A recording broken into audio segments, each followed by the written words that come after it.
Hi guys, this is Matthew Lippert back here with another video. This is my 2015 Chrysler Town & Country minivan. I was out working the other day and went to go from one stop to another and got in the van and doggone it, the battery light was on. So I came home and rolled the windows down on the way home so I wouldn't kill it, and got home at 9.3 volts in the battery. That's all and that was with it running. So the alternator was basically putting out nothing. So I'm gonna go ahead and get started on this thing. It's, as you can see, it's getting, it's not bright daylight anymore. So I'm not gonna get it finished tonight, but I'll get started on it.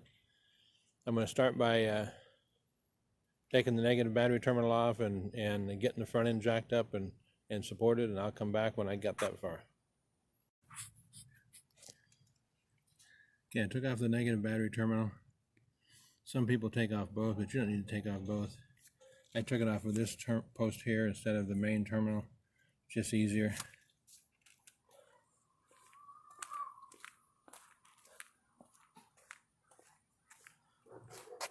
Put some wheel chocks under both back wheels. I just put them behind the back of the wheel because the driveway has a natural slope. It's not going anywhere. It's not going to go forward. Got a jack stand. Don't climb under this thing without a jack stand, guys. Your life's more valuable than that. Don't trust that floor jack. Use the jack stand. Next thing I'm going to do is take this wheel off. This particular vehicle uses a 19 millimeter. I've got a set made specifically for wheels. I've got my impact gun here. You can do it with a 4-way, with whatever. I happen to have air tools, so I'm doing it with my air tool. Okay, I've got the tire off. This little cover here, I'm going to take it off, just give me a bit more room. There's a Christmas tree fastener there. There's a couple of screws here, and I think that's it. I'm not going to take it completely off because I got screws back here and different things. I think if I can just take this front half off and get it behind the rotor, I'm going to try that. If not, I have to take it completely off, but it's not a whole lot more, just a few more screws, but I'm going to try to do that first and see what happens, and we'll go from there. Okay, I was able to just put it behind the rotor, so I think that's going to work good. And now let's get into this. Get my light up here. Okay. There is the AC compressor right there. The alternator is up behind it. Let me reposition it here. There's your alternator right there. So what I'm going to have to do is take the AC compressor off first. So I've got to start with getting the serpentine belt off. Right there is your tensioner. You can use a 3/8 drive ratchet, or you can use a tensioner tool. I've got both. If I have room, I'm going to use a tensioner tool. It's just longer. But I'll get that, and then I'll come back. Then we'll get this belt off and see where we can go.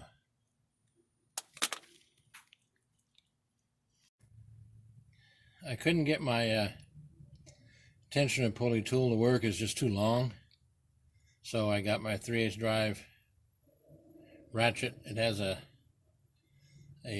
swivel on it too, so I can bring it out a little bit. It gives me an extra advantage. And then what I'm going to do here, see if I can do this. And what I'm going to have to do is pull down on this, and that will loosen the belt. But I can't do it with just trying to hold the camera. I just wanted to show you what I got to do. It's I'm going to take it. I think I got to go counterclockwise. Yeah, I've got to go counterclockwise on it. But like I said, I can't do that and then take the belt off at the same time while I'm holding the camera. So I'll put this down and I'll take this belt off. Okay, I've got the belt off. Here is the alternator right here. I've been having a lot of noise. Not sure what it was. See that movement on that pulley? That's what it is. The bearings are completely shot in this alternator. So, all right, now I'm gonna figure out what I've got to do on this AC compressor. I want to do this without taking the AC compressor completely out because I don't want to have to recharge it again. So I'm going to go ahead and figure this out, and I'll come back and let you know what I'm doing. Okay, with this connector right here, this is red tab right here. You gotta slide that red tab the other way. I don't know how hard it is to slide it, but I'm not very strong, I know that. But that tab is a release.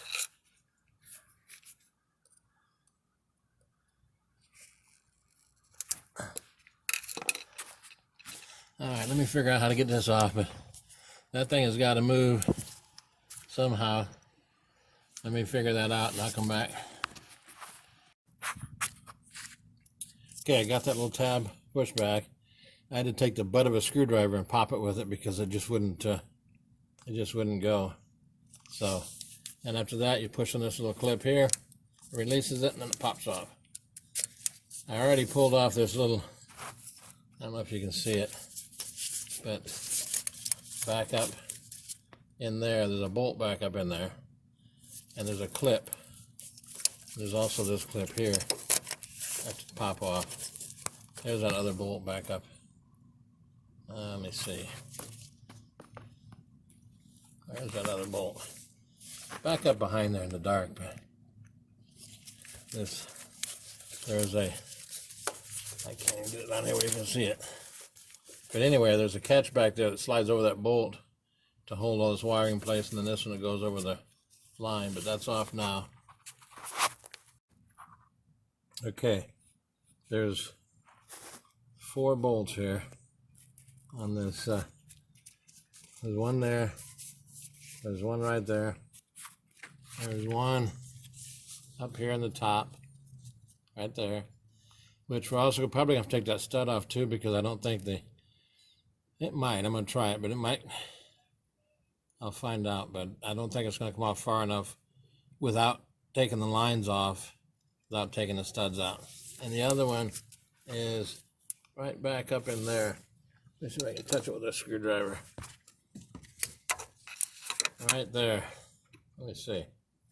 Right there. Same thing, it's 13mm nut. And then this tool, I don't know if I have one of these tools, I have to look, but it's like a reverse Torx and a reverse star, and that will take these studs out. I just have to find out if I have one of those. If I don't, I'll have to go get one. I'm going to go ahead and take those 2 nuts off and those 2 bolts off. I don't remember if I said, but those are all 13mm. The 2 bolts and the 2 nuts are all 13mm. You can get them with a 13mm socket.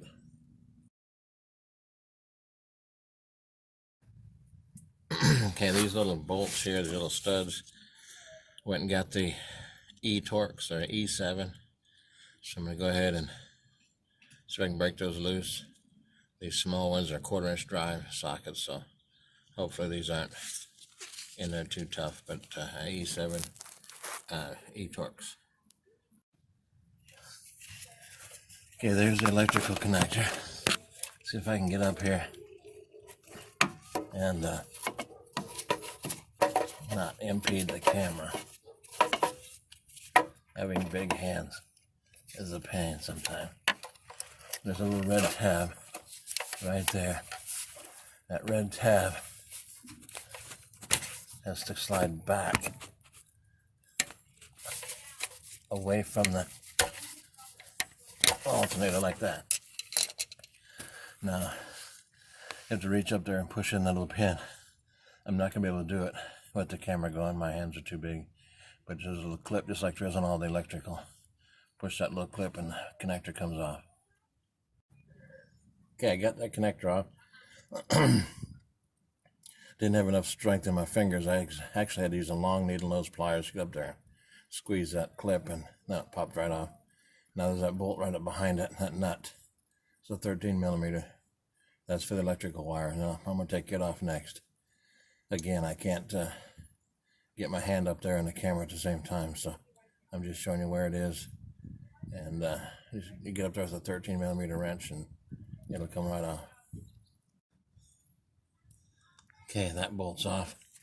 Now, there's 2 bolts up here. There's 2 nuts. They hold that little cover on. I'm going to take those off because that's where the bolts are to the alternator. They're a 13mm as well. I'm probably going to have to use a wrench. I got to get those broke loose and get that little cover off of there. I got that heat shield off. And there are the 2 studs right here. I can't see them. There's 1 and 2 right there. 13mm. Pull those 2 studs out, and the alternator will be ready to come out. Okay, it might be that I'm just not strong enough to get those 2 broke loose, but there's not much room in there. I need a deep well socket. I can't get in there with a deep well socket, so I'm going to go ahead and take the shroud off and the fan out. It'll give me some room in there where I can use a deep well socket. I started off with, pull this red clip back. This is going to be a similar type of a deal. These are these plugs. Just got to find that deal in there to push, which I'm going to probably need both hands, and then pull that off. And then I think it just pops right off. I think there's I don't think there's any bolts in it. I haven't seen any yet, but if I find some, I'll let you know. Okay, right here, there's a little clip right here, right there.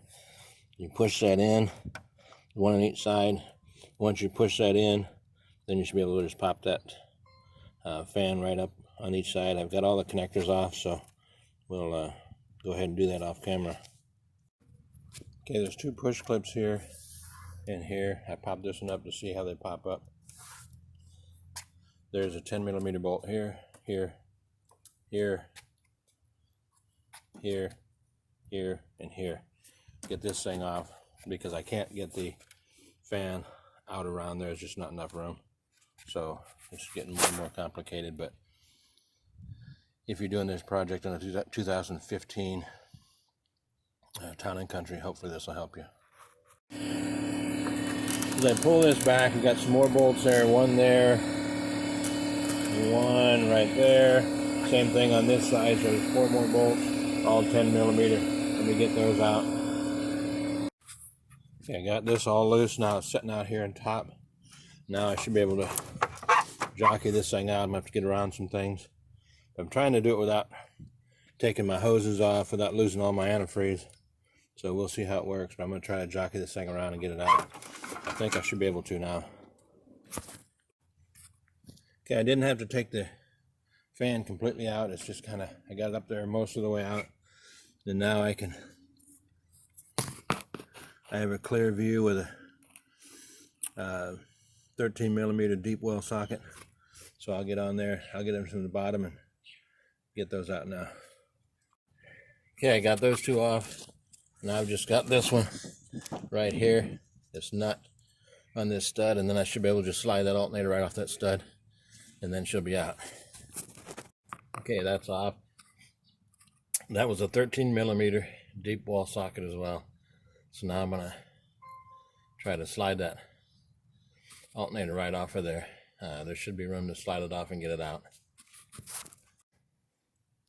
Okay, the alternator's off, and see how that play there? The bearings are shot, plus it quit charging. It had been making some noise. Apparently the bearing was going out, and then it just quit charging. So I'm going to go down to AutoZone and get me a new alternator and then get it put back on. I've got the new alternator here from AutoZone. I'm getting ready to put it back on. I'm just going to reverse my steps.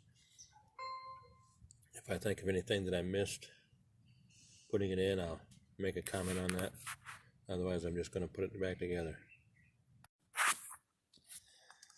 The only thing I'm going to add, putting this thing in, these studs right here that we took out, make sure you put those back into the AC compressor before you put the AC compressor up in place, because if not, you may have a difficult time getting them stuck in there. So make sure you do that before you stick the AC compressor in place. The other thing is I put the 2 bottom bolts in first because I can see them and they're easier to put in. And then I'll get the studs in afterwards on top because, like I say, I'm going to get what I can see first. I think for me that's easier, and hopefully that works for you. Okay, got everything back together. One thing you don't notice is the sound. That bearing was bad, it made a whole lot of noise. We got the voltmeter here, 13.5 volts. It should be over 13 volts, between 13 and 14 volts. It's perfect, putting out the right amount of voltage. Do me a favor, guys. Do yourselves a favor, not me. Do yourselves a favor. When you put this wheel back on, use a torque wrench. Don't just manhandle that thing. And when I was younger and a lot stronger, I used to take a breaker bar and I'd tighten the things as tight as I can get them. What you're doing is you're stretching the studs. Then when you go to take them off, it takes 3 men and a boy to get them off. They don't need to be that tight. Tighten them to the torque specs. Most vehicles are 100 foot-pounds, but that does everybody a lot of good next time that wheel has to come off. But this project is done. It took a little longer than I wanted to. It probably took me about 5 hours, maybe longer. I'm not even sure what time it is right now. I don't have my watch on, but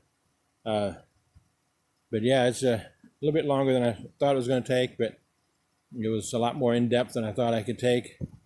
And listen, if you are a mechanic, do this for a living, and you see something I could have done to make it a little bit easier, let me know. Put something in the comments. I'm just a backyard mechanic. I don't do this for a living. I have no formal training.